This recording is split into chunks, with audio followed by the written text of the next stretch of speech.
I mean, I'm smiling because I just, you know,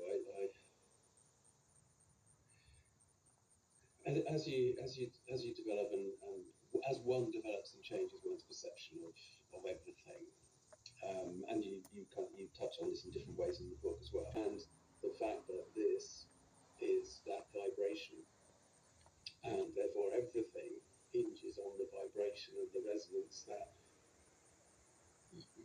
the real I am is functioning at.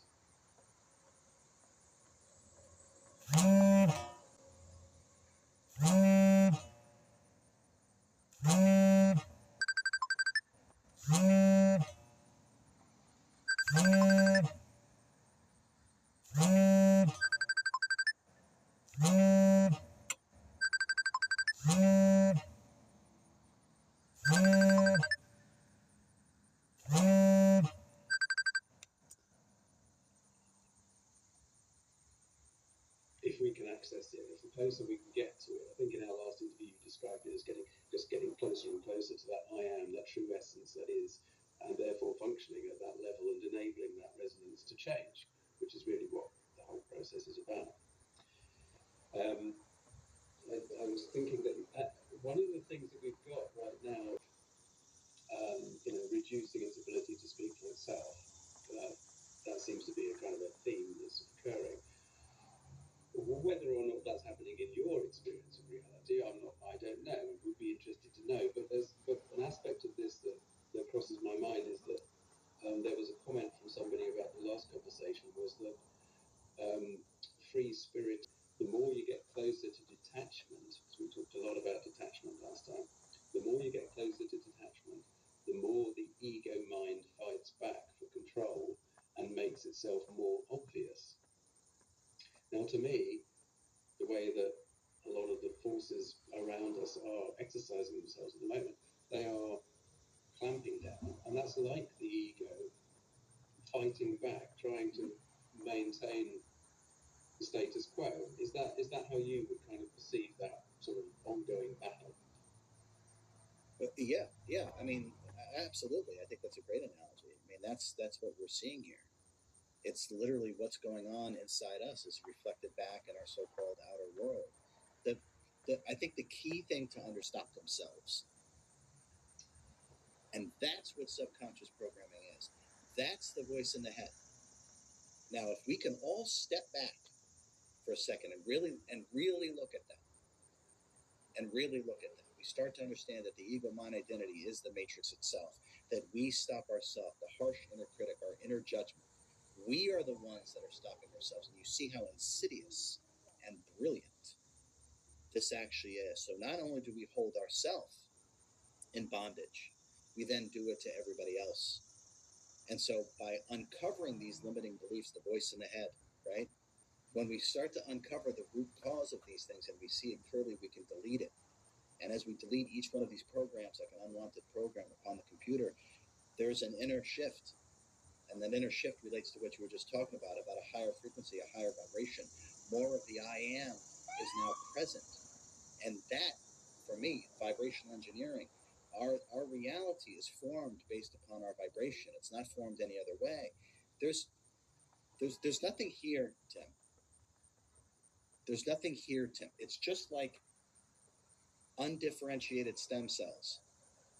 The very first cells, right? When a human is being undifferentiated, pure potential, right? It then relies upon desire and intention to give it the direction. Everything here, to me, now I realize I'm out of my mind. Everything here, to me, there's nothing here. It's all undifferentiated stem cells. And I create it based upon my vibration and my desire and intention, and then where I place my attention. It's all pure potential. And what actually creates the reality is our vibration. The more that we can attune ourselves to our true signal, the EMI, the electromagnetic. So when we start to work with ourselves, as I say, we start to work with ourselves properly, we start to realize that we can do anything, including unparalyzing ourselves, is the treasure map that allows you to go to the source point, the unlimited nature of who and what we are, and gives exercises and protocols about how to unleash. I'm trying to remember what year this was, but it was roughly 13 years ago or 15 years ago. It was something like that. At the time, I could tell it was driving me mad, to be honest. I could tell that my life wasn't my own. I could feel it. I knew that these desires and the way that I was leading my life, this is not me. And I could feel it. And to me, it felt like something slithering around my brain, affecting everything, affecting my thought process, affecting what it is that I desire. All these things, my entire life didn't feel like my own. And I would have done anything, and I mean it, I would have done anything to liberate myself, to reach self-realization. So the idea came to me that I have to get rid of these limiting programs that are buried so far deep in my subconscious mind, because this is what's driving my behavior. I can feel it. I can feel it. So I decided to take 2 weeks off of work, and instead of obviously going on vacation, I decided to become self-realized. So I started to do this change your mind, the protocols. But I knew that if I simply traced my core motivation to why I'm doing it, I would then discover whether or not this desire was authentic to me or something or someone else. And so the very first morning I woke up, I slept with my notebook. Slept with my notebook and my pen. So I got up, it's like 4:30 in the morning, right? I had to go to the bathroom. So I get up, take my notebook and pen with me. I walk into the bathroom, and I just catch, excuse me, I just catch a glimpse of my reflection in the bathroom mirror. Now, completely and utterly unconsciously, I just automatically reached for a brush and started brushing my hair. No thought process, nothing. Just totally unconscious action, just doing this. And it dawned on me, like, whoa, what is going on here? Why am I even doing this? I didn't even think about doing it. I'm just doing it like an automaton. What is going on here? So I stopped. And I literally opened up my notebook and I wrote down brushing my hair. And then I started questioning it. Why am I brushing my hair? And the first answer I got is because it's a mess. Now, that's not a core motivation. It's a justification. It's a justification, right? And this is where most of humanity will stop in terms of self-inquiry. They ask themselves one thing, they get some kind of juicy justification, and then they just move on. Nowhere near good enough. Nowhere near good enough, right? Because my hair's a mess. Why do I care? So I asked myself again, why do I care? My hair's a mess. And the answer I got is because I want other people to find me attractive. And remember, this is like 4:30 in the morning, right? So it's like, as soon as that came to me, because I want other people to find me attractive, I knew I was onto something. I was like, I'm starting to get in there. 4:30 in the morning by myself in the dark brushing my hair. Why would anyone do that unless they're programmed to do it, right? So, because I want other people to find me attractive. And now it's the next question where the next time we go a little deeper, this is the key, right? All it takes is a little bit of courage and a little bit of honesty. So then I ask myself, why do I care if other people find me attractive? Why do I care? And the answer I got is because I get a sense of my own self-worth through other people's opinion of me.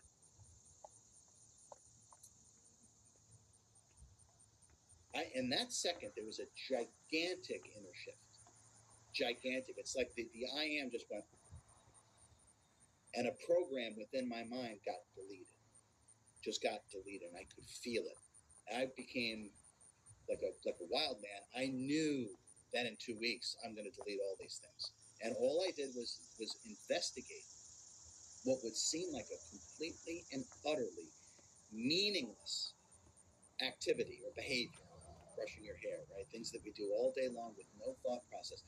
Wait till you see what you discover in terms of why we do these things. And that was the first thing.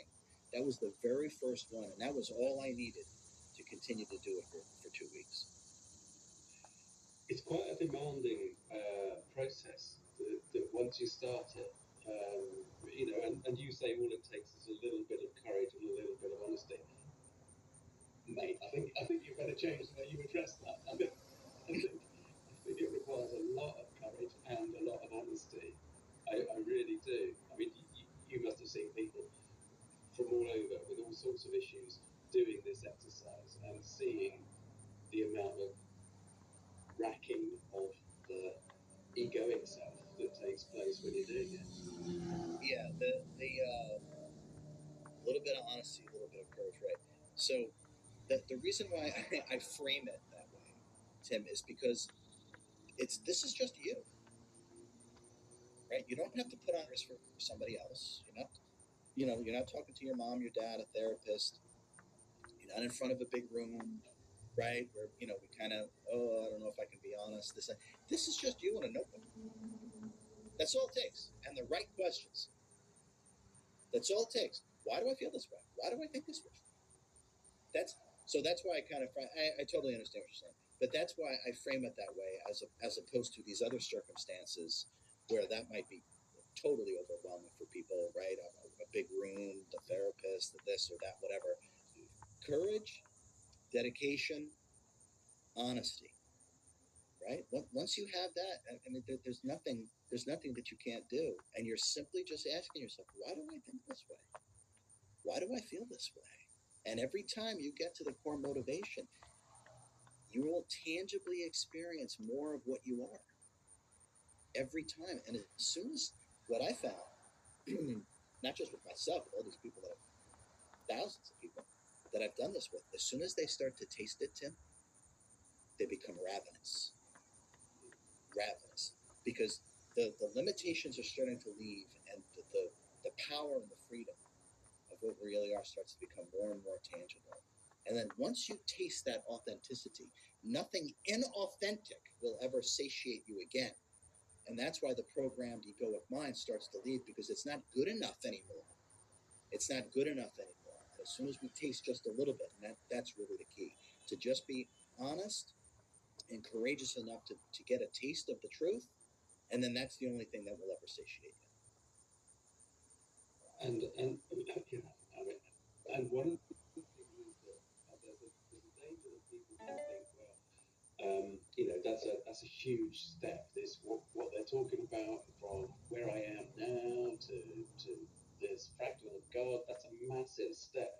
I'm not going to see a change for a long time, but that's not true, is it? It's not even close to being true.